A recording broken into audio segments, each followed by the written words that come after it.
Okay, so tonight we welcome back Jeff Klapes.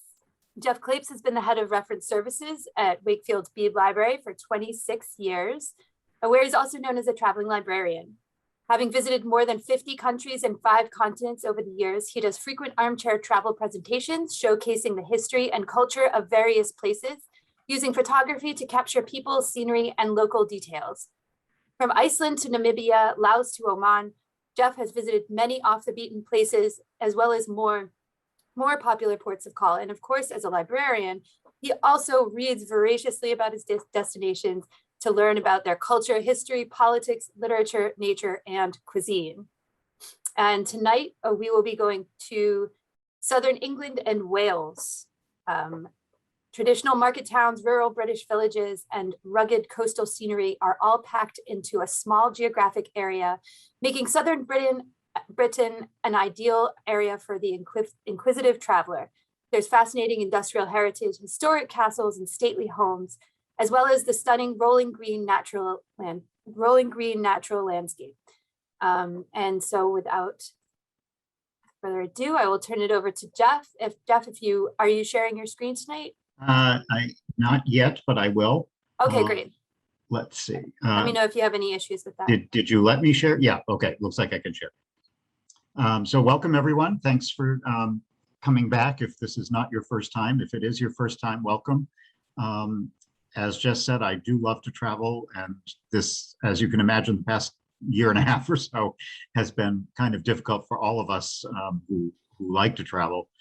This is a trip I did actually only about a year before COVID hit. So it was relatively recent. For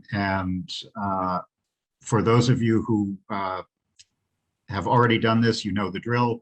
I like to do these programs very informally, so do feel free to pop questions in the chat as we go along, and I'll keep an eye on that. But I will also, once the program is over, I'll stay as long as you'd like.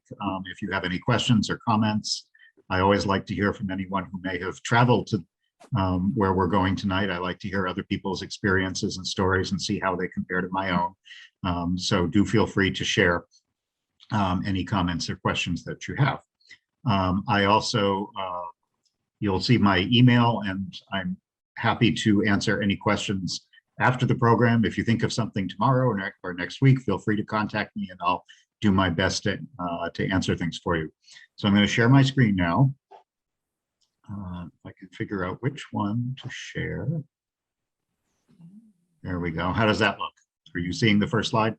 Yes. Good. Okay. So as I said, we're going to focus basically on southern Wales tonight. And I want to kind of put things on the map for you at the very beginning. Wales, which is the section that you can see here in yellow, is part of the United Kingdom. It has only about 3 million people. It's relatively small in area. It's, if you imagine the state of Connecticut, and which is a rectangle, and turn it kind of 90 degrees, you'd about have roughly the size of Wales, with only about 3 million people in it. So it's fairly rural. Most of the people in Wales do speak English, but there are still about 500,000 Welsh speakers sprinkled throughout the country, and the country is officially bilingual. So when you travel there, you will see road signs, menus, street signs. If you go to a museum, you'll see all the explanations in both Welsh and in English. Of course, it does have a very strong national identity. There's a lot of very specific Welsh traditions, and there's a long history of conflict and friendly rivalry between England and Wales through the centuries, and you can still see quite a bit of that today. Just to give you an idea of where we're going, tonight, when we were there, we rented a car and spent probably at least a week and a half, I think, driving around Wales from top to bottom. Tonight's program is going to focus mostly on just the southern part of Wales. I have a separate program that covers the top, which in many ways is quite different. Maybe at some point later, we'll be able to do that program for you as well. And I'm going to start in the city of Newport, which is right at the bottom, but basically I should go back one moment here. We're going to start here after crossing from Bristol across the Severn Estuary, Bristol Channel over to Newport. We're going to head over through Cardiff and head all the way along through Pembrokeshire along the coast and end up halfway up the coast in Aberystwyth. That's roughly the itinerary we'll be looking at tonight. And to start in Newport, which is a pretty good sized city, it's the first thing that you get to right after you cross the Severn Estuary. And it's not one of the more touristy destinations in Wales, but it's worth it to stop there for a couple of interesting sites, particularly industrial related. Wales has a lot of very fascinating, if you like this sort of thing, museums and sites related to Britain's industrial heritage and engineering heritage. And there's a fascinating one right here in Newport, which is known for its unusual transporter bridge. This was built in 1906, and it's very different from what you would normally expect to see here. Why didn't they just build a bridge? Why didn't they just use ferries? And there were reasons for that. And it's because the riverbanks along this part of the Severn are actually quite low. And in order to create a bridge that ships could pass under to get up to Bristol, they would have to have very, very long approaches for the traffic that was going to approach the bridge and go over it. So that really didn't work. The other option was to use ferries, but ferries don't work here either because the river gets extremely shallow at low tide. So what they came up with instead is what they call a transporter bridge, which actually is like a derrick, if you will. You drive onto this thing here with your car or as a passenger or a bicyclist, and there is a derrick that actually carries this all the way across the river, connects it to the other side, and gets people back and forth across the river. Unfortunately, at the time that we were there, it is still in use, but at the time we were there, it was closed for some renovations and restorations. So we weren't able to actually cross it, but they were demonstrating how it worked. And again, if you like this kind of, if you have any engineering background or just like mechanical things, it's a fascinating thing to see because it's unlike almost any bridge that you've ever seen anywhere else. If you go a little further along towards the west, you come to Cardiff, which is the capital of Wales. For those of you who know anything about Wales or speak Welsh, I have included Welsh, the Welsh language names for a lot of the places that we're seeing. I will not embarrass myself by attempting to pronounce Welsh because it's a very, very difficult language to pronounce, and I'm certainly not good at it. So I will use the more common English terms. So Cardiff is the capital. It's roughly the size of Boston, a little bit smaller, but still a very big city, but also a big city that's very manageable. This is where we stayed, right along one of the rivers in this bed and breakfast here. It's on the River Taff, which you can see going along up through here. There's some other rivers as well. And unusually, it has kind of two main centers of the city. There's the old historic town, which is way up here. And then a lot of the more Victorian era city has spread towards the coast. And much more recently, there's a lot of redeveloped waterfront all around Cardiff Bay, which is along here. And we're going to see both of those areas. I'm going to call attention also to the Cardiff Bay Barrage, which we'll see as well.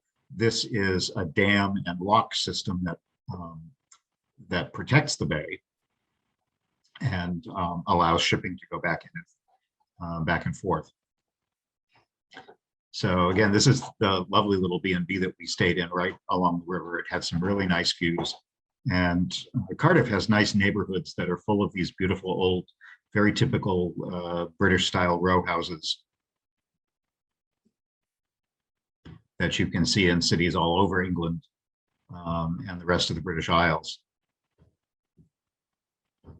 The view from our bed and breakfast also looked across this bridge to a very large park, which we'll see in a minute, which is where the Cardiff Castle is located. We'll stop there in just a moment.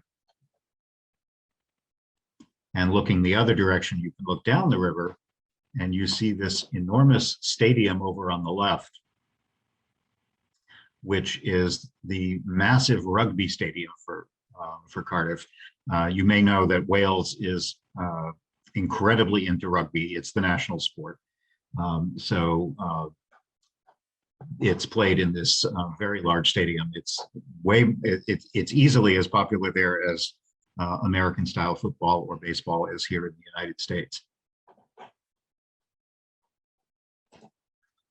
There's a closer up view of the stadium. There's a lot of lovely places to walk along the river here, where they've got pedestrianized waterfronts and promenades. But in contrast to the very modern stadium, you've got Cardiff Castle, which is probably the premier sight to see in the city if you're passing through as a visitor. It's an amalgam actually of several different buildings over a very long period of time. And the oldest of them is over here on the right. You can see the 11th century Motte and Bailey Castle, which was built by the invading Normans. And then on the left, over here, there's a later castle, which was built 200-300 years later, that was completely remodeled in the 19th century in a very high Victorian Gothic style. And I'll show you some of the interiors there to give you an idea of what that style is like. So you can explore this whole complex. It's quite large, and visit all the different parts of the castle complex. The 19th century castle has a lot of what they call high Victorian Gothic. And that means a lot of very detailed decorations. Here's the view from the tower looking along. You can see this, you can see the Victorian castle along on the right.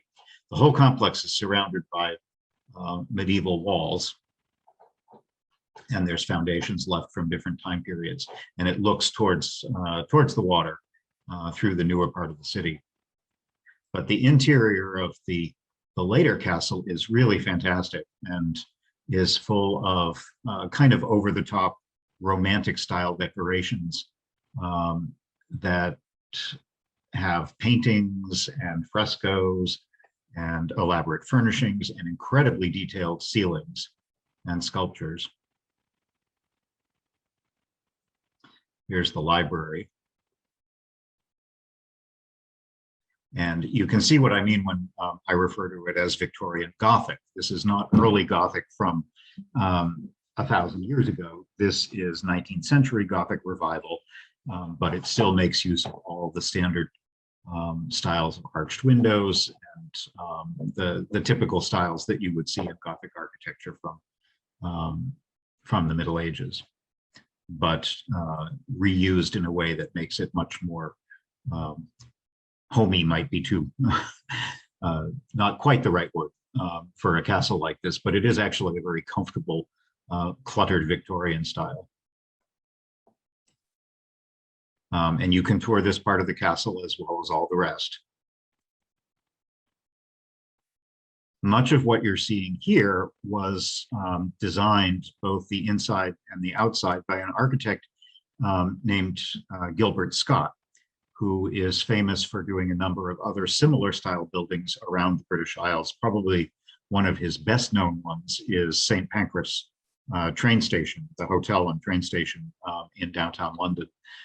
He also built a number of private homes, but also he's also famous for designing the Albert Memorial, which is right across from Albert Hall in downtown London as well. And they all have a very similar style.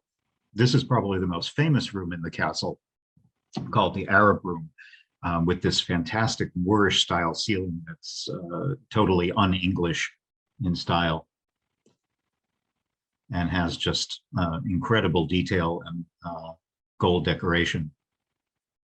And in fact, way up at the top, that theme continues with this almost Moroccan style, Arabian style courtyard that's way high up on the very top with an open roof.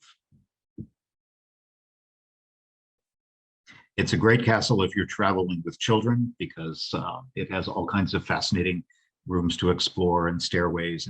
And if you like whether medieval or modern castles, kids would probably really enjoy this.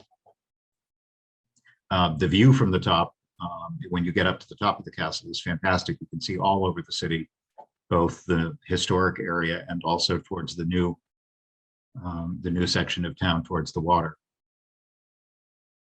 As part of the complex, you can also visit the tunnels all the way around this huge, it covers several city blocks in size.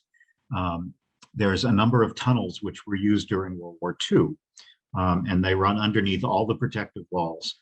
And during World War II, they were used as air raid shelters, and they had room for as many as 1,800 people at a time to stay there. So they have an excellent museum showing the history of the original castle and the tunnels, but also how they were repurposed in the war to be used in a completely different way. And just across the way, as you cross the river, right where the castle is, there's a fun little bridge, another thing that's kind of great for kids. It's called the Animal Wall, and it was designed by the same architect that did the castle. So all along are these fanciful sculptures of different, both real and mythical animals, which are kind of fun just as an outdoor sculpture park with the castle in the background. So downtown Cardiff overall has an enormous pedestrianized shopping district. It's a great place to just sort of stroll around, and you can see a great mix of Victorian. Here's another really nice sort of Gothic revival building. Lots of Victorian style commercial buildings that have been repurposed into condominiums and offices and restaurants and shops. It's a very, very vibrant street scene there. It's also well known for having a number of historic arcades. This is one of them from the 19th century. Those are indoor shopping centers, usually with glass ceilings. A lot of these were built during the Industrial Revolution to show off iron architecture and glass. And the city is full of them, and they're fun to explore. And they're still used today as modern shopping centers as well. But a lot of the architecture through the city has that kind of very British look to it, mostly from the 19th century. And here's a good example of one of those indoor arcades, which are Victorian in style, but completely protect you from the weather and are full of shops and restaurants.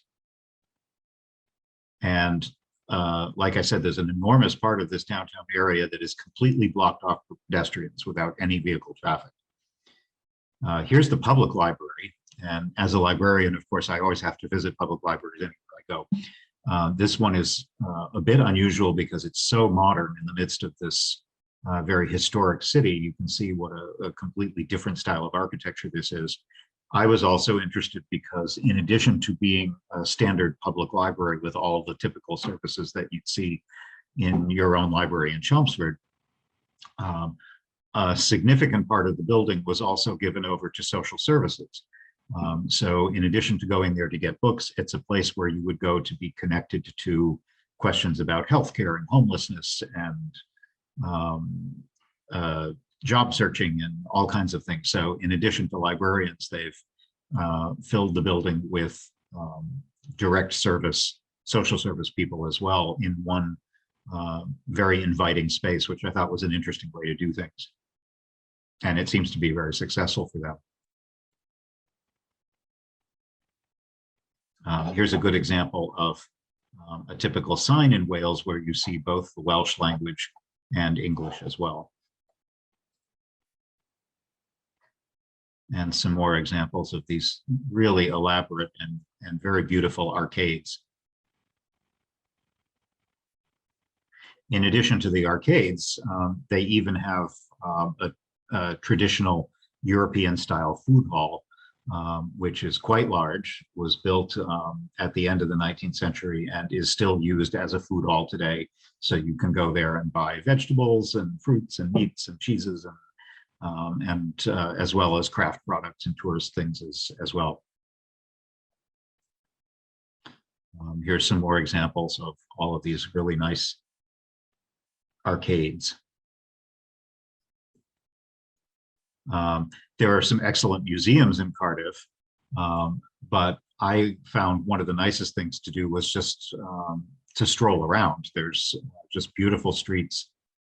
We were lucky to have some very nice weather while we were there. There's an excellent art scene. There's a huge university in Cardiff, so of course there's a lot of students there, and consequently a lot of cultural activities going on in the city too. Further inland, when you get away from the coast, up towards where the castle is the more central historic government center of the city, and that includes City Hall, which you can see here on the right, and the courthouses. You can also see the Welsh dragon in a number of places, which is a symbol of Wales. This really incredible City Hall. And they have a superb natural history museum, which for a city this size is very impressive.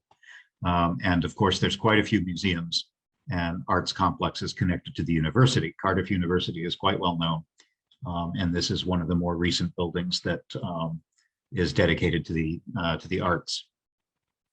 And many of those departments at the university have all kinds of publicly accessible arts events that you can go to, dance and theater and concerts and so forth. In the middle of this part of the city also too is an enormous park, very green park with playing fields called Butte Park. It's a very typical English park. There's a lot of just large trees, open lawns. It's not a very formal park like you'd see in France, for example. It's just a place to stroll in the shade and find some nature right in the middle of the city. There's some incredible trees.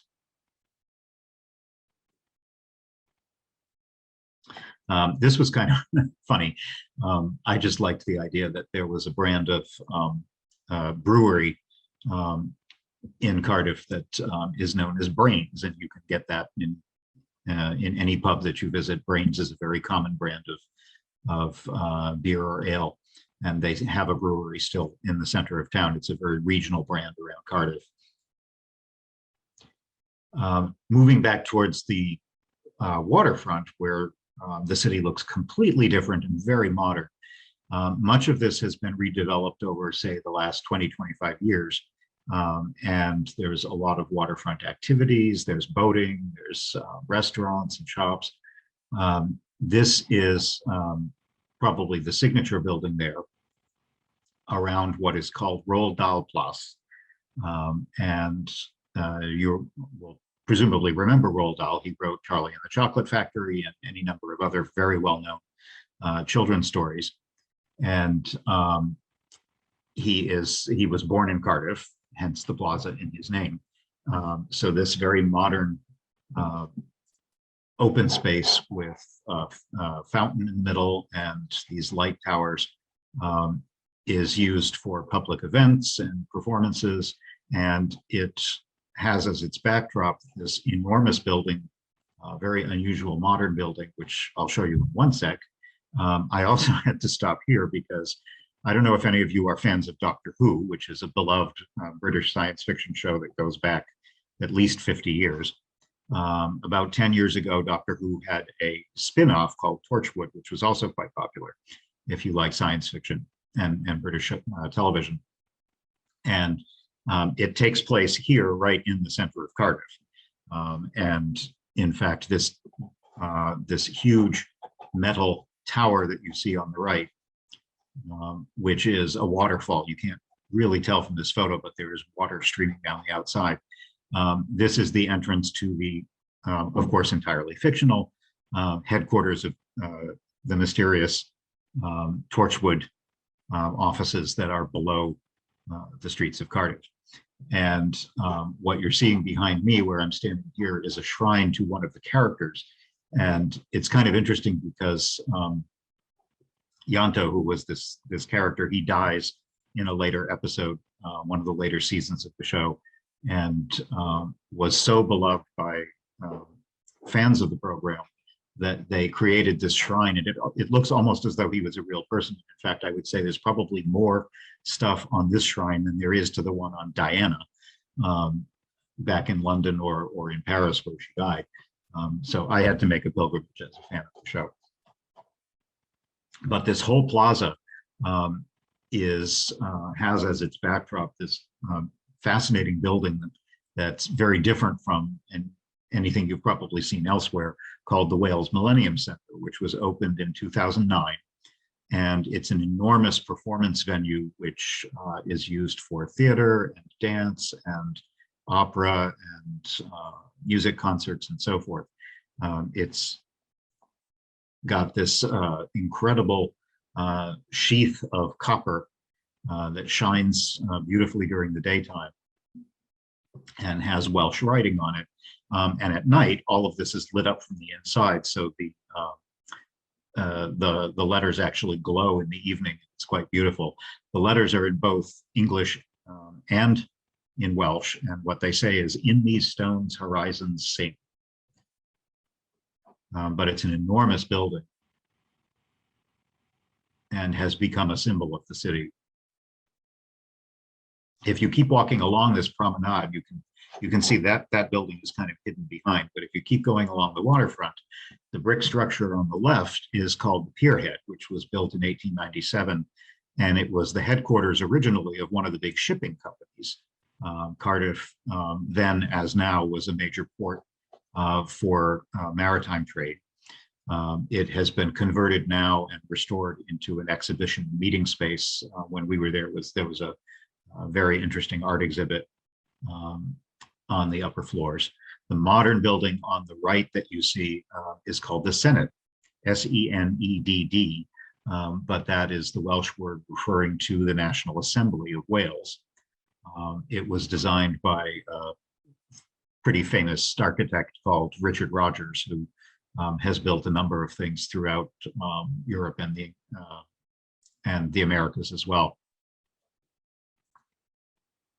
And if you can walk quite a distance, in fact, you can walk all the way around this harbor, and you get great views back to the city, where you can see the Millennium Center and the other buildings along the coast.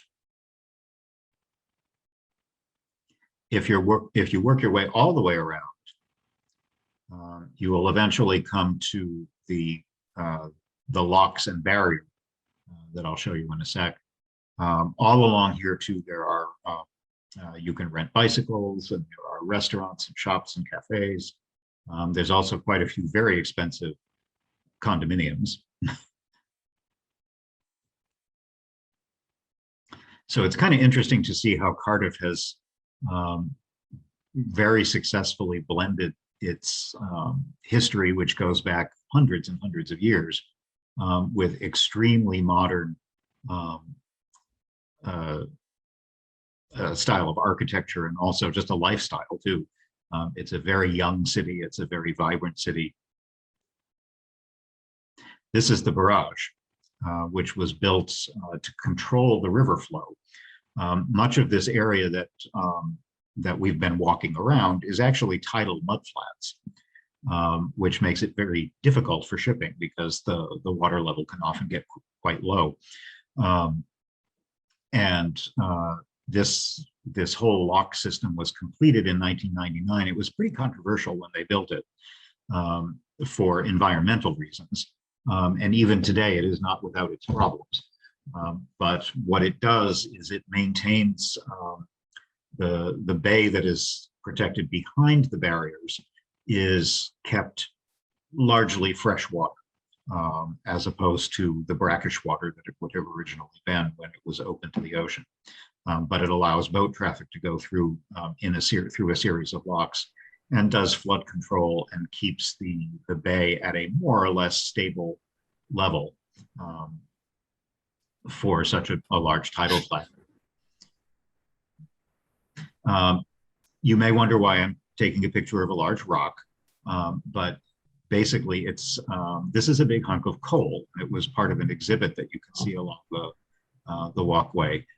Because of course, Wales is well known for its coal mining, much less so today than in the past, but there's a lot of places where, again, if you're interested in the industrial history of Britain, there are some very fascinating places to go to see coal mining and slate quarries and a lot of the other industrial heritage that Britain has to show.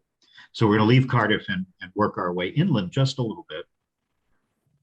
This is an interesting photo that shows you the change in energy sources, because of course, all along in the coalfield valleys of southern Wales, this was where coal mining was done and was such an important part of the image of Wales for many, many years. And yet now many of those coal mines are closed or closing. And you can see what is replacing them in the background are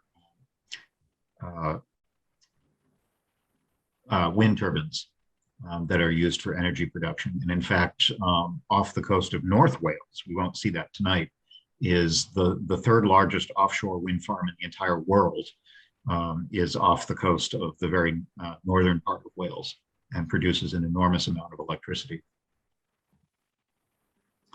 Most of the fields, the coal fields in Wales, are in the south. There are a few in the north, but the ones around Cardiff and Swansea, which is a little further to the west, are by far the largest, and in fact are among the largest in the world. You can still see the remnants of coal pits and slag heaps all around. Most of the mines at this point are closed, and within the last maybe 20 years was about when the last mine started to really close down. So it's been a big change, obviously, in the economy of the area as it's had to adapt, considering how many of these small towns existed almost exclusively because of the coal industry. This particular one that we're looking at here is called Gilfach Goch, and it's the town on which the fictional story of How Green Was My Valley was based. So if you have ever read the book or seen the film, the classic film, it's based on this particular village, which still exists today.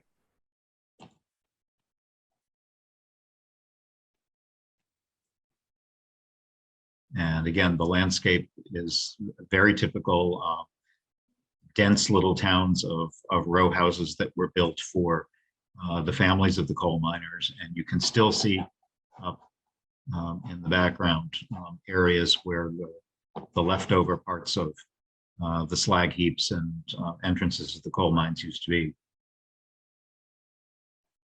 Also in this area is a very beautiful natural area where there was no coal mining, so it was very protected. The Brecon Beacons are a national park area that is among the most beautiful in all of Wales, and one of the most wild areas in southern Britain. We climbed the tallest of the peaks, which is called Pen y Fan. It's only 2,900 feet, which doesn't seem like that much, but it still makes for an enjoyable hike. And because it's the highest peak in the area, the views are quite spectacular, and it's extremely barren. So you can see for miles and miles in every direction. It's a relatively accessible hike. You don't have to be in incredibly good shape. It's not like mountain climbing, but it's kind of strenuous, but it's very popular. And certainly the most dramatic part of this park. You can see how popular it is here, particularly on a beautiful sunny day like when we were there. But it's large enough that it's not too hard to get away from the crowds once you work your way up the hill.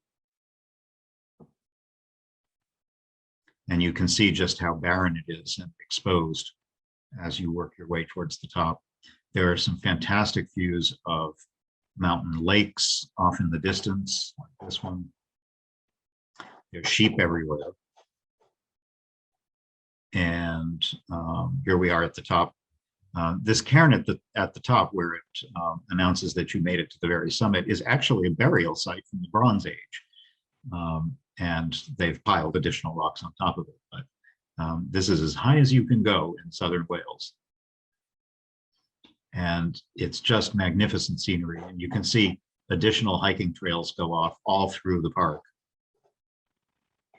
Another very popular thing to do in this area, because it is so isolated, it makes for very good night viewing. This is one of the areas in Britain that's known for its dark sky philosophy, where if you're there, if you're fortunate enough to be there on a clear night, which doesn't always happen in England and Wales, you will see really incredible nighttime star viewing there, because there's no light pollution for tens of miles in every direction. You can see a few sheep and horses there.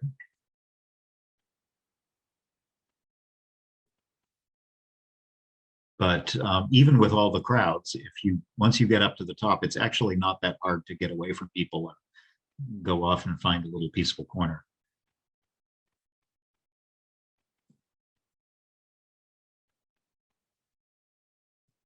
The geology of this area is kind of interesting. It's mostly sedimentary. So there's a lot of sandstone and mudstone, like you can see here, that breaks in very even and sharp little bits. So that's the kind of rocks that you saw at the top, where the cairn was at the top.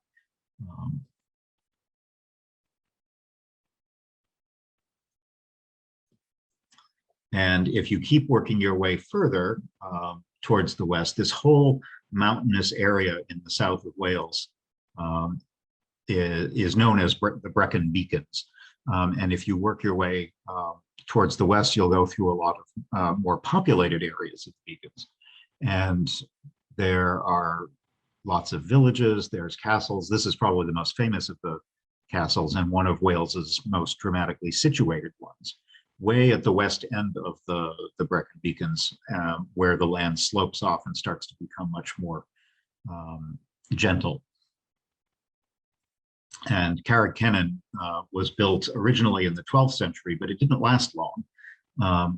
By 300 years later, it was pretty much in ruins, although what ruins remain are reasonably well preserved, at least insofar as you can see the structure of the foundations and get an idea of how the layout of the castle was arranged. And if nothing else, it's just a beautiful spot to stop.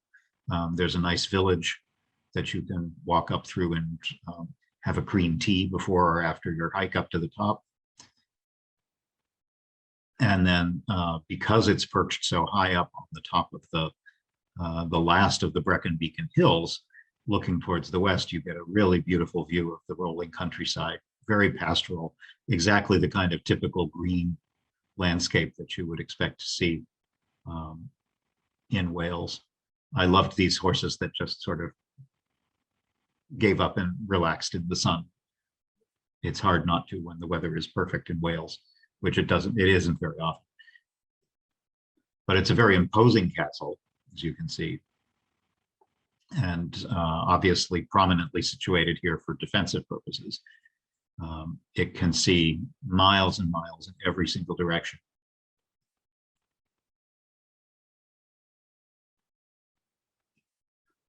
Not far from that, a little bit north, is another site that's, it's certainly not as dramatic, although it has beautiful views, but it's historically important. This is an Iron Age fort, and there are quite a few of them around England and Wales.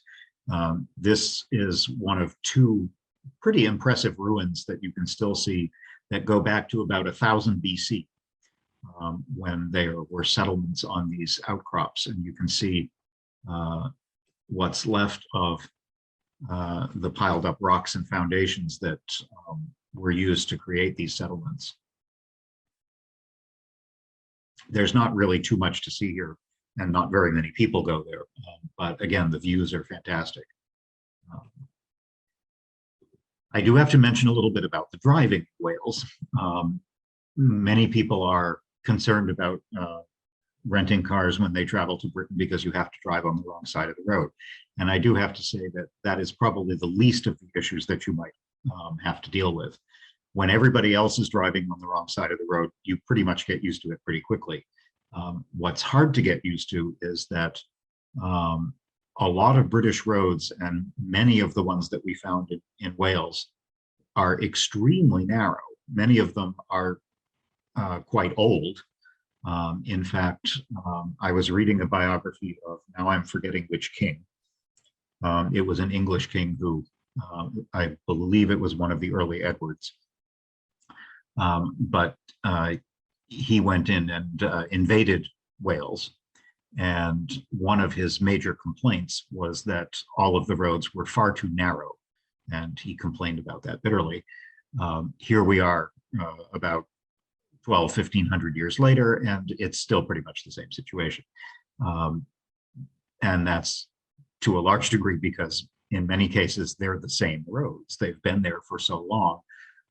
And there are so many very old buildings built very close to them that it's kind of hard to widen and expand a lot of these small country roads. So you will find that even in a tiny vehicle, it can be a little hair-raising to be driving along the roads with shrubbery on either side and come around the corner and see a site like this, for example, or worse yet, a speeding Welshman coming in the opposite direction who knows the roads way better than you are. Having said that, you really do need a car to get around because although most of the major towns and cities are accessible by train or by bus, in order to see most of the beauty of the countryside, you really do need your own transportation, and it would be hard to do that without a car. For example, you would be unlikely to come across things like this, which are bluebells in bloom. Just beautiful country scenery like that. Another place we stayed in the Brecon Beacon area is this castle called Craigie-Nos, which is a 19th century, another sort of Victorian style castle, completely reproduction. This is not an ancient castle. This was built entirely in the 19th century to look old and haunted. It was built originally and owned by an famous opera singer.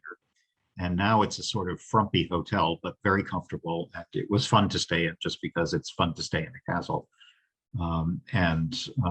It's conveniently located for a lot of stuff that you might want to see in this area. It is actually supposed to be haunted, as many buildings in Britain are.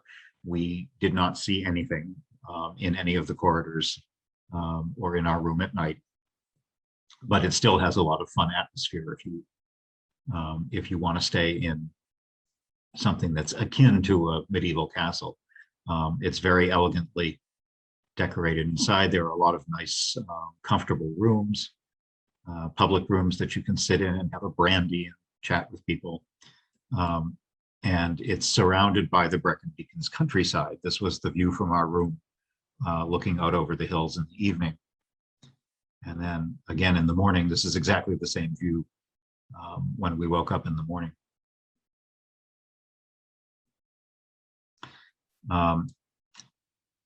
On the way to the town, from here, we actually headed down to the coastline. That's what we're going to do for the next stretch, to the Pembrokeshire coastline. And I'm just showing you this because this is a very typical confusing. You think the roads in New England and the Boston area are confusing. You will often encounter very strange looking things like this. We were heading to Tenby. Underneath it, you can see the Welsh name, which again, as I said, I will not attempt to pronounce. This is a historic walled port town on the southern coast, perched way up high on a cliff. And it goes all the way back to the 13th century. But it's had its ups and downs throughout its history, and is now just a very pleasant seaside resort, and very popular, particularly in the summer months. We had kind of a gray day when we were there, but it was still very beautiful. unlike some of the other places we've seen, this is a town that was redeveloped at a time when Georgian architecture was popular. So that's why you see all these very elegant Georgian townhouses, all built very similar to one another along the coast, and painted in wonderful pastel colors along the promenade. There's a very nice and friendly public library, and lots of nice little streets with very pleasant houses, lots of bed and breakfasts, tea shops, all the typical things that you would expect in a town like this.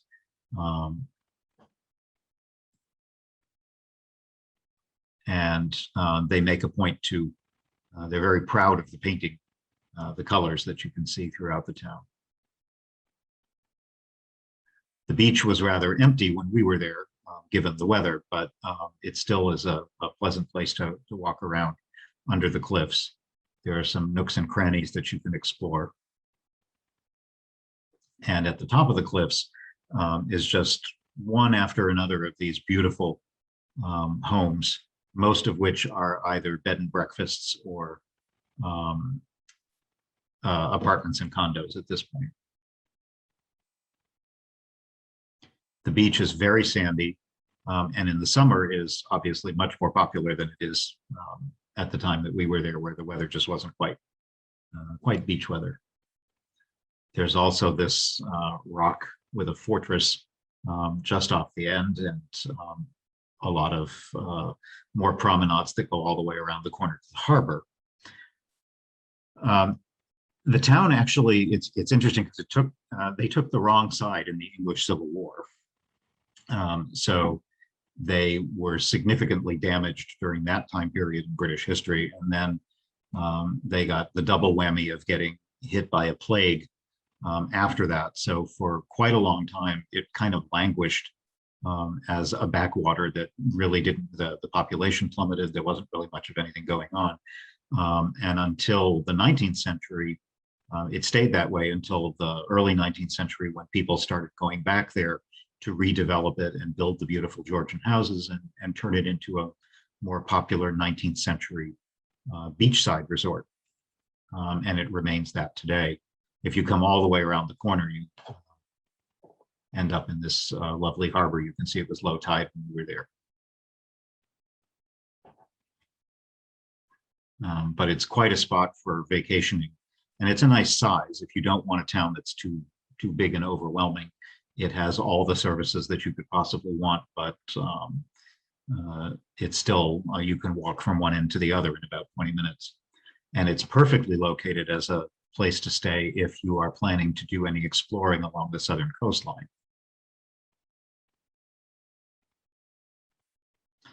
This whole area that we're in is called Pembrokeshire, and the Pembrokeshire National Park is another one of the national parks in Wales, and it has spectacular coastal scenery and a lot of very nice walks. In fact, Britain, you can almost walk all the way around the British Isles if you had enough time and energy to do that. They have made a concerted effort to link up a lot of public hiking paths all the way around the coast so that you can enjoy the scenery. And there's a lot of things to see in this stretch. Here's one in particular that's very pretty. You can just see it peeking out here. Hidden at the base of the cliffs is St. Govan's Chapel. This is a very old chapel. It was originally built in the 6th century when there was a monk, St. Govan, who lived there. But most of the building that you see there now was reconstructed later in the 13th century, but it's still quite old, obviously. And it's hidden, which makes it kind of fun. You have to clamber down a steep pathway to find this hermitage that's in just such a typical rugged British coastline, wedged in between the rocks. And this is all there is. There's not much to it, but the views are great. And when you go inside, you can imagine what it might have been like to be St. Govan or any one of the other hermits that have lived here over the centuries. Supposedly, St. Govan is actually buried under the altar, but that has not been proved, and very little is actually known about him in his actual life, which again, we're talking roughly 1,500 years ago. So much of his history has been lost in time. But it's well worth the stop if you're driving along the coast.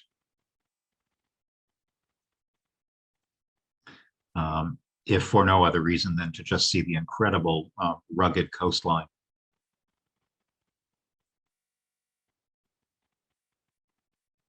With this chapel looking like, almost like it's growing it organically out of the rock itself. There's a lot of dramatic walks along this Pembrokeshire coast. You can see in the background, you can see some parking lots at the top where people have stopped. The nice thing about walking on this coastline is you can do only as much as you feel up to. You don't have to start at one end and work your way all the way down. There's any number of places where you can stop and just walk along what is, for the most part, a fairly flat cliff top walk. So if you're not really into mountain climbing, it's not that strenuous, except in a few specific spots. And the scenery is very dramatic, as is bird watching, if you like seabirds in particular. And we worked our way all the way along this southern coast. And if you get all the way to the southwestern tip, you come to a town called St. David's at the extreme end of Wales. And we stayed in this very nice sort of boutique hotel called Penrhyw Priory, which has been converted into a very elegant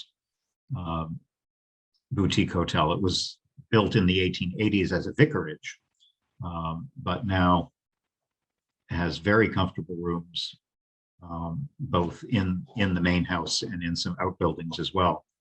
And they serve really nice meals, and it's just a very elegant place to stay. We would not normally have stayed here, but we hadn't planned ahead and found that there weren't very many options the night that we were there. So we treated ourselves to a night here. It was very, very pleasant. You can walk from the Priory, which is on the outskirts of the town, back into St. David's. It's about a 10-15 minute walk. And there's a number of beautiful old homes that are connected with the Priory close as you head back towards the village. St. David's, which I should point out does not have an apostrophe. It is actually David's with an S, is a small town with only about 1,800 people, but it's very famous because partly because of its location, but also because it has probably what is the most impressive church in all of Wales. It is the final resting place of St. David, who is the patron saint of Wales. He lived, like St. Govan, he lived in the 6th century AD. And the town now is just a very pleasant little tidy, quaint village center with nicely restored buildings. There's a lot of good places to eat, great pubs, and also a number of nice bed and breakfasts to stay in.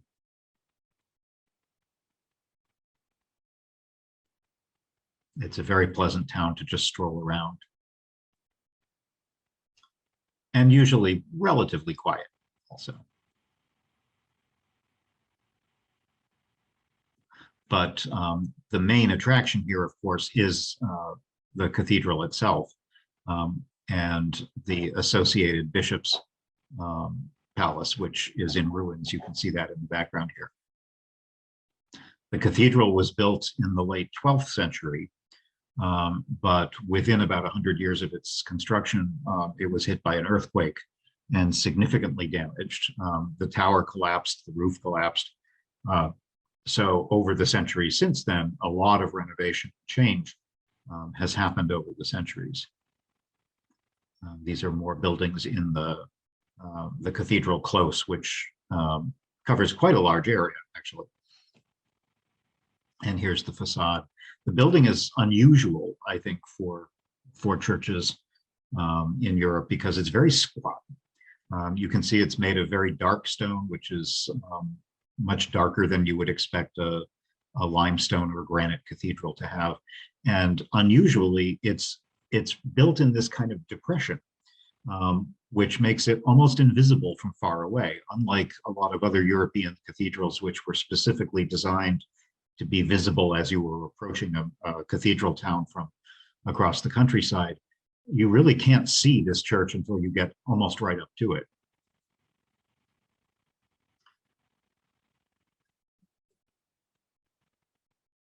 The interior is very British in style, and was significantly restored in the 19th century by the famous Gothic revival architect Gilbert Scott. I mentioned him earlier.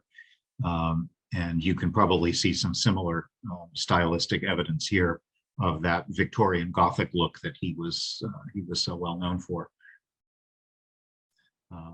The ceiling that you can see is actually made of wood, except in a few places. This is on one of the side aisles, this fan vaulting. But most of the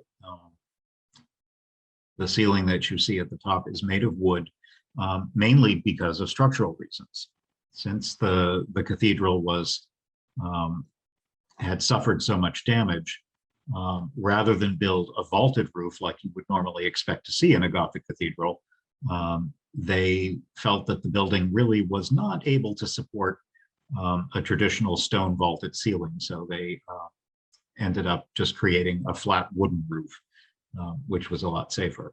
Nonetheless, you can see, particularly in certain parts of the building, that it is significantly tilted in certain areas. There's some beautiful carvings in the choir. This one is kind of interesting. It's the Green Man. I don't know if you're familiar with that character. He's a typical symbol of sort of the rebirth of spring and new growth in agriculture in the spring.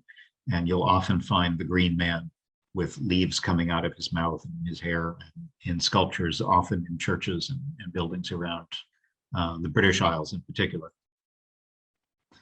Here's another interesting sculpture with a number of men in a boat and a distinctly seasick passenger. Here's another good view of just how off-kilter their parts of the building are. But the close around the cathedral is quite beautiful. There's lovely gardens. And this is a nice view from kind of up high as you enter the area. And you get a better idea of how the church is really situated in this like little dell nestled down below the village. You can see the ruined bishop's palace in the background, which you can also visit separately from the church.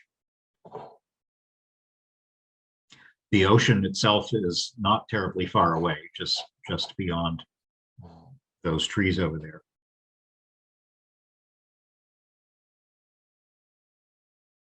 But it is a highlight for historical and architectural reasons, and certainly for the Welsh. It is an incredibly important place to visit because of its connection with David. This is a couple more scenes of what's left of the bishop's palace.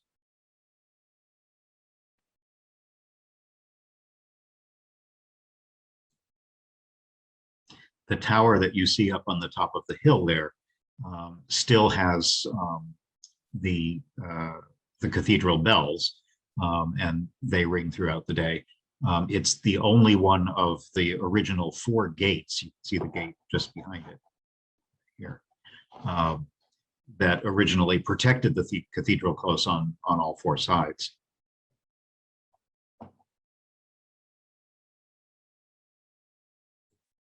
There's some beautiful cemetery stones there as well, with these lichens growing on them. And once you're done traipsing around, I recommend any number of pubs. Here's very traditional Welsh dinner, Welsh rarebit, and some nice local cider that you can get. The place we ate also had very good fish and chips. As you drive around the area, this is another of the typical Welsh roads I was talking about. Just about wide enough for one car, and there are a few places where if you meet somebody coming in the other direction, kind of squeeze by. One of the problems of these roads is that there are very often stone walls hidden in the hedgerows along the side, and you may not see them, so you think you can kind of squeeze along in this cow parsley, which is common all along Welsh roads. But in fact, they may be hiding a completely solid stone wall that you have to be careful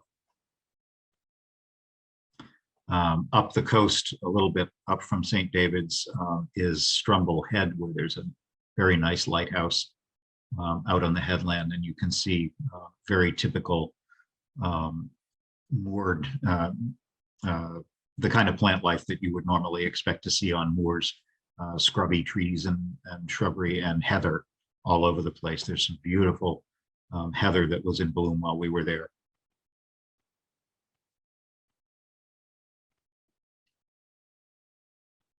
We were pretty much the only people on this road, which is why I thought it was kind of funny that they were predicting long delays ahead, because there were no long delays at all. We were the only car for probably 20 miles in any direction. An interesting site to see also in this area is called Castell Hendlys. I can't really say that with a good Welsh accent. This is another place that I would highly recommend if you're traveling with children.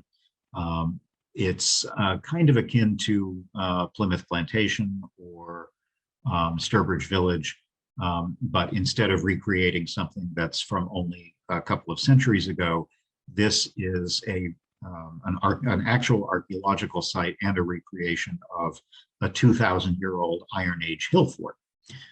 So there are a number of roundhouses and a granary that have been reconstructed, and it is still used as an active archaeological site, with researchers there continuing to dig in certain parts of the complex. But it's very atmospheric, again, looking out over the beautiful Welsh countryside.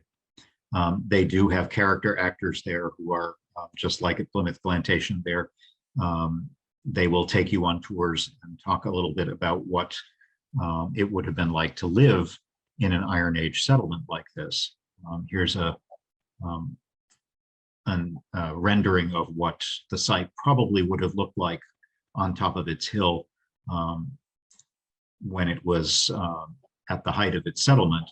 There would have been protective walls. It was built high up so that it was protected by both the hill and the river down below, where they could pasture livestock and fish and so forth. And then there were protective palisades made out of wood and stone, which would have protected the settlement that was a number of these conical houses.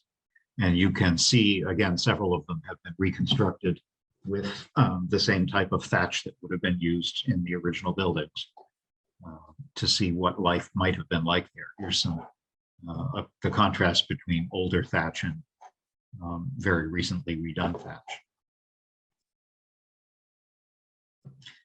When we were there, there was a class of probably elementary school age kids being taken around the same way here. We all get dragged to Plymouth Plantation, but it really is a fascinating place, and you have the run of the place. You can explore all over the area, and there are people demonstrating how they would have lived in the houses, how they would have cooked, how they would have decorated. Here are some paintings inside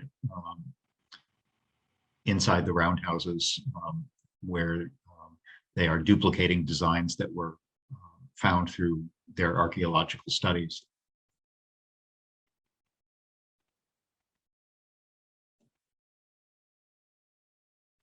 And it's just very unlike a lot of the other kinds of things that you might normally see when you're traveling around Britain. It makes a nice contrast to visiting stately homes and castles and things like that, because it's a part of British history that's so much older than what many of us really know anything about.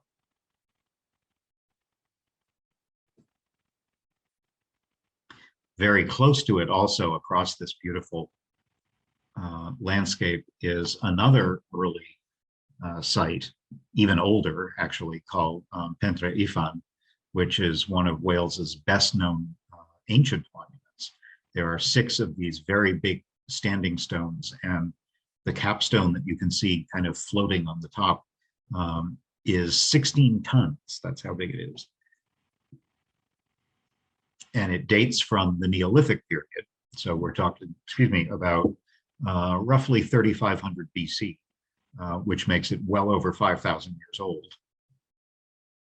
And it's really kind of incredible. Here's human for scale, but you can see how this 16-ton boulder is just barely hovering on these 3 tiny little points that are holding it up. It's quite something to see. There are different theories about what it was originally used for.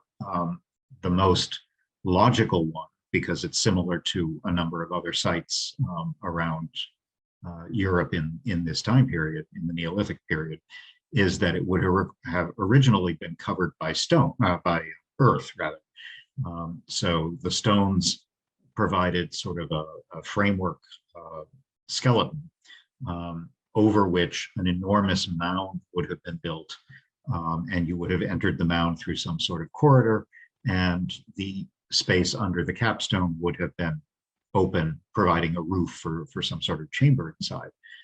There are other archaeologists who studied it who think that there was actually no mound at all, and it was designed to be seen exactly as it is now, which is just an incredibly impressive stone monument where a major, incredibly heavy capstone was elegantly placed on these standing stones. Nobody really knows, and I'm sure the archaeologists will debate it for quite some time, but it's worth the visit just to see how dramatic it is, and also what a dramatic location it is, because it's from this hilltop you can see the ocean, you can see all the way up and down the western Welsh coast. It's just a beautiful, beautiful spot. Also along in this area, not far from St. David's, along the Pembrokeshire coast again, is a section called Marlows, which is another area that has very nice coastal hikes that you can do. It's a peninsula that actually sticks out into south off the southern coast of Wales. It's actually the peninsula right next to the one that St. David's is on. And they're separated by a very large bay called St. Bride's Bay. There's a few offshore islands that you can see in the distance here. The biggest one that, in this image is called Scomer Island, very close to the coast. And it's a major seabird nesting site. If the weather isn't bad and at certain times of year, there are excursions, boat excursions that will take you out there if you're interested in bird watching. There's also a lot of very nice flowers, the sort of heathland coastal botany that you might be interested in if you like wildflowers. It's an area that is very popular with puffins and northern gannets that nest on the islands offshore. And it has probably half the world's population of a seabird called the Manx shearwater from the Isle of Man. They winter or they migrate back and forth and often stop and nest here on these islands. But even if you don't leave the mainland, it's just a stunning spot to hike along and get a sense of just how wild parts of Britain are. Considering how densely populated the British Isles are, it's amazing how many places you can go and feel like you are in the middle of nowhere with no population anywhere near you. And this is definitely one of them. For scale, there's another couple of humans up there.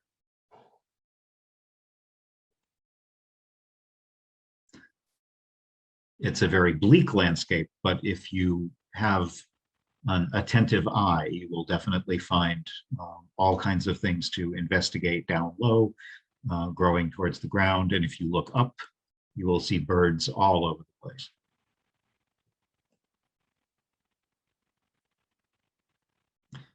Here's some typical Brits walking along with their dog that's bigger than anyone else in the family.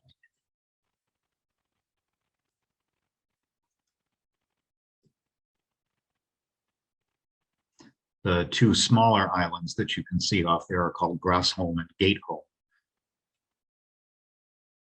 And they're pretty inaccessible unless you are willing to take one of those boat excursions.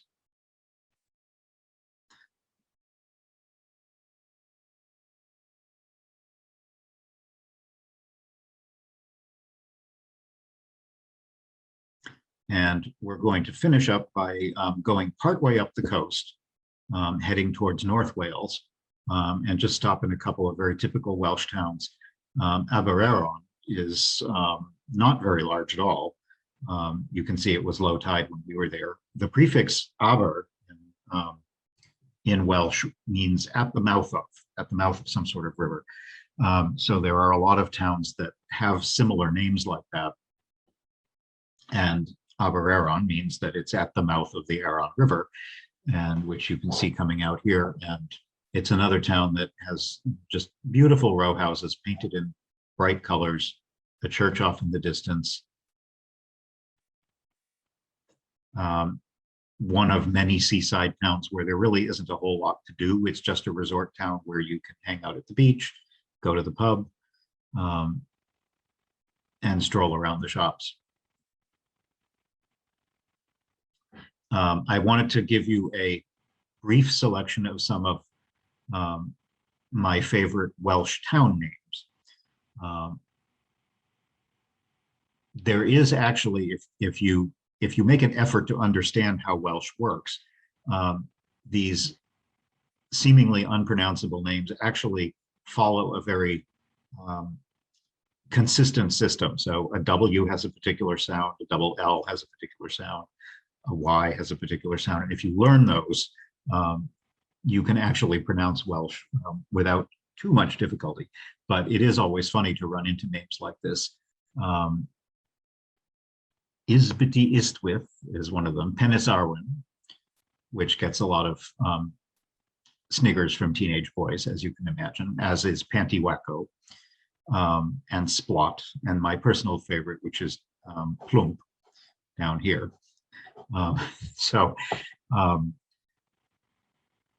I just found one of the most enjoyable parts of the trip was just trying to make any attempt to learn something about the Welsh language. You certainly don't need it to travel around Wales, but it's fun to learn a little bit about how it works and to occasionally hear it spoken. Although you won't hear terribly much of it, but it is there. The next big town up the coast, and it's where we will end tonight's program, is Aberystwyth. Again, it's another one of those towns where the Aber refers to the fact that it's at the end of the Istwyth River. This is probably the biggest town anywhere along the western coast. It's a big market town. It's a resort. It's even a college town, although it's barely 20,000 people. But there's quite a lot packed in a small space. And it has, it almost feels like a small Cardiff. There's a lot going on, particularly because of the college. And it's situated right on the water. There was an original castle here, a 13th century castle built along with a lot of other Welsh castles in that time period. But most of the castle has disappeared except for a couple of foundations and towers, and it's been turned into a park. So there's this beautiful headland where you can see all the way across the bay to the headland opposite. This giant Victorian pile that you can see along the promenade was originally built as a hotel. And it never was a success as a hotel. It was built in the 1860s, again, in that sort of high Victorian style. But the hotel failed, and the building was donated to the university, and which Aberystwyth University was also started sometime in the late 19th century. So the building is now part of the university campus.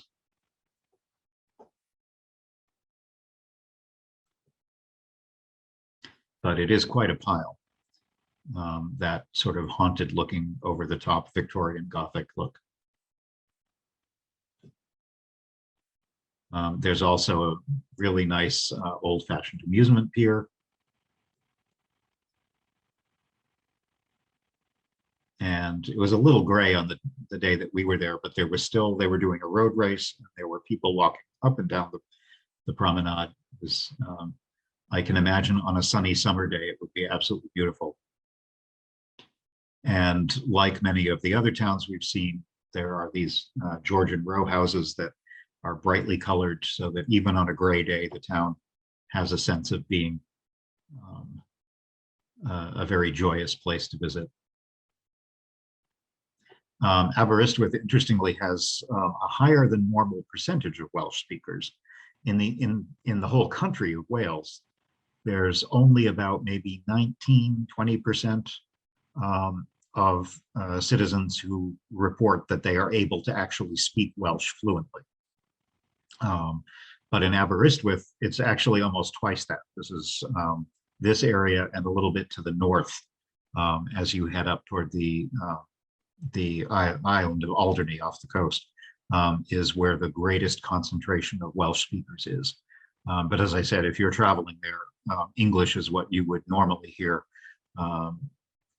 And except for road signs, you really wouldn't encounter Welsh much at all. But if you do, it's a lot of fun to hear because it's such a very different language from anything you've heard before. So I want to thank you for joining me tonight. I will stop my share. Oops. There we go. And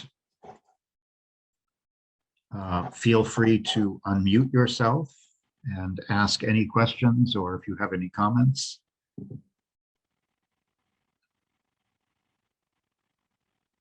Anyone? What months were you there? That's a good question. I actually forget. Was it spring?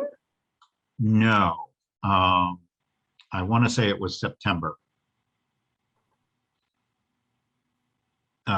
Is that true? Yes, it was September. Oh, roughly. maybe. Yeah, and we had some interesting weather. There was, you know, obviously you expect to have a certain amount of gray and cloudy and rainy when you're in the British Isles, but we also had a surprising amount of very beautiful sunny weather. And of course, the rain is what makes it so beautifully green. So you have to take the good with the bad. But I have always found that unless it's torrentially pouring rain, which it didn't while we were there, even when it's kind of gray and misty, it's so typical of the British Isles that the place looks good even in that weather. I think it just always looks nice. But particularly if you're doing outdoor activities, it helps to have at least a little bit of sun. And for walking along the coastal paths, having nice, pleasant weather is good. Hi, Jeff. We had a question come into the chat. The question is, what is Welsh rarebit? Oh, what is Welsh rarebit? Yes. It is often mistakenly thought of as Welsh rabbit, which it is not. It's basically just melted cheese and beer on toast. It's a very simple, filling but uninteresting and unexciting food, but it's delicious. They take good crusty bread, melt cheese over the top of it, and it's got, it doesn't have to, but it often has ale mixed in it. And the photo I showed you was actually more of a trendy gastropub version of Welsh rarebit. It's just a very hearty, simple food that has only a couple of basic ingredients. But when you imagine what it would be like to live in Wales, particularly 100 years ago or before, where you didn't have a whole lot, it was simple, filling peasant food, and it's still delicious. Particularly if you have a good, either some sort of, I'm not much of a beer drinker myself, but I love cider. And there's a lot of good local ciders there. Or if you like different kinds of ales, it goes good with that. Good, it's good pub food. Mm. Someone mentioned the Welsh are known for singing. Yes, they are. And I didn't hear any singing, but there are, it's probably not hard to find, particularly in the larger towns, concerts of traditional Welsh songs.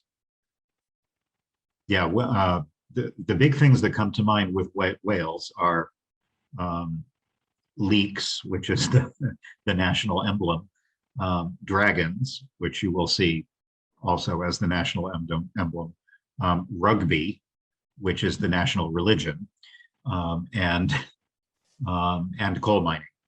And when you get up towards the north, it's less coal mining and more slate mining. There are a number of places. In fact, there's actually some good museums where you can visit the old slate mines, because much of the building that you see there with all the slate roofs and stuff all over, it had to come from somewhere, and much of it came from Wales, as did much of the coal that drove the Industrial Revolution in Britain. Do you wear the leek upon St. David's Day? I don't know. That's a good question. I wasn't there for St. David's Day. I have never worn a leek. I'm a fan of eating them, but I have never worn one. So I would have to look that up and find out what they do. It's odd. Does anyone else have any other questions for Jeff tonight? Oh, it's from Henry V. Oh, from Henry V. Probably. I have read and seen Henry V, but it was a long time ago, so I've forgotten all the references.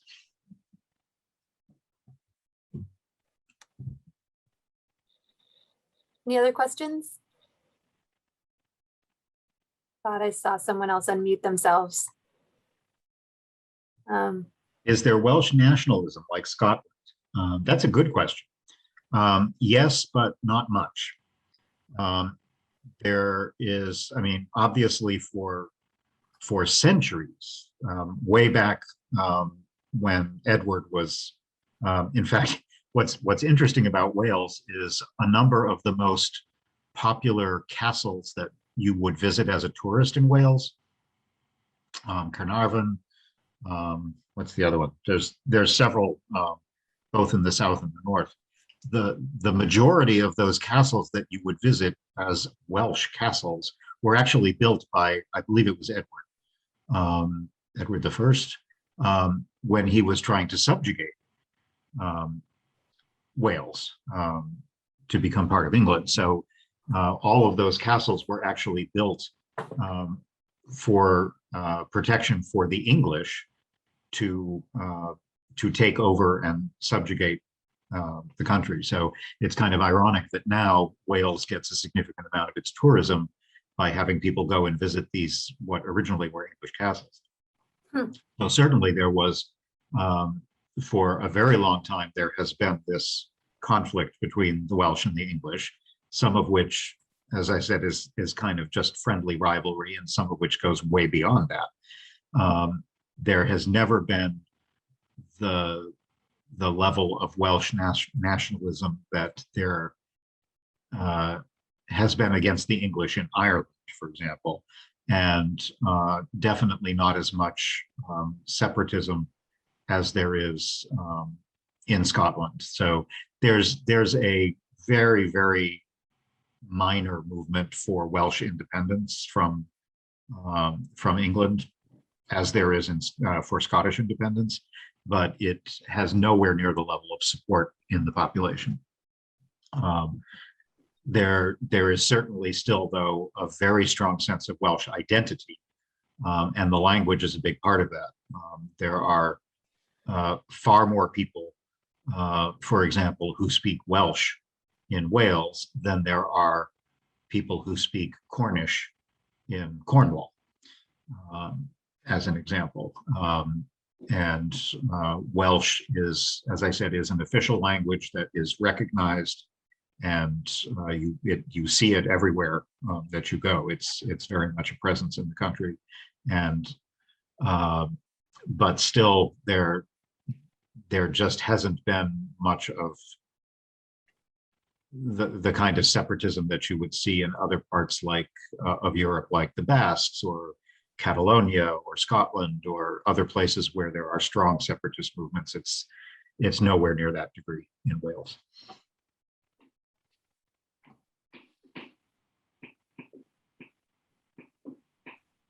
Oh, I see a question about where you want to go next. I will go anywhere you want me to go, as long as I've been there. But if you are interested, I do have a continuation of this program, which is the northern part of Wales, which is similar in some ways, but also quite different. So I would be happy to do that for you at a later point, or I can talk to Jess about other options. And I think Northern Wales sounds great. We can do that. Why don't we determine, I guess the next first Wednesday of the month would be Wednesday, the 1st of September. So I think that will work. Okay. I'll email you tomorrow and we can coordinate, but I think that should probably be doable. Yeah, that's great. Okay, so everyone can just keep an eye on the calendar, and I'll make it official as soon as I can. But if nobody has any further questions, thank you very much, Jeff, for another. Thank you for having me again. I'm glad to see some familiar faces again and some new ones as well. I hope to see you the next time. Thank you so much. Thank Good you. night, everyone. Take care. Thank Good you. night.